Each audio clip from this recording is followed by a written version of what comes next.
எங்க ஹீரோயின் ஒரு தோல் நோயால பாதிக்கப்பட்டிருக்கிறதுனால ஹீரோயினோட ஹஸ்பண்ட் வந்து வேற ஒரு பொண்ணு கூட அஃபேர் வச்சிருக்காரு. ஹீரோயின் கிட்ட பேசுறதே இல்ல.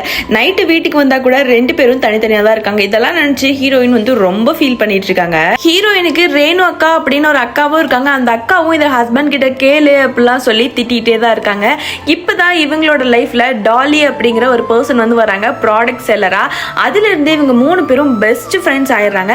இப்போ ஹீரோயின் வந்து அவங்க கல்யாணத்துக்கு எடுத்த நகை அப்படி சில நகையெல்லாம் டாலிட்ட காட்டிட்டு இருந்திருப்பாங்க. கரெக்டா ஹீரோயினோட ஹஸ்பண்ட் வந்ததுனால டாலி வந்து அங்கிருந்து எந்திரிச்சு போயிடுறாங்க. இப்படியே போயிட்டு இருக்கப்ப ஹீரோயினோட ஹஸ்பண்டும் ஒரு நாள் வந்து கல்யாணத்துக்கு கிளம்பியிருப்பாங்க. அப்ப அவளோட நெக்லஸ் காணாம போயிருக்கும். ஹஸ்பண்ட் உடனே அதை டாலி தான் எடுத்திருப்பா அப்படி சொல்லிடுறாரு.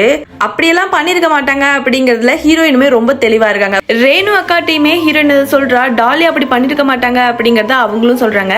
டாலி அதுல இருந்து போனும் எடுக்கல, வீட்டுக்கும் வரல. இப்ப டாலி வீட்டுக்கு வர்றதுனால ரெண்டு பேரும் டாலியை ரொம்ப மிஸ் பண்ண ஆரம்பிக்கிறாங்க. டாலிக்கு என்னதான் ஆச்சு, அவதான் நகை எல்லாம் எடுத்தாளா அப்படிங்கறதெல்லாம் அடுத்த பாட்டுல பார்க்கலாம்.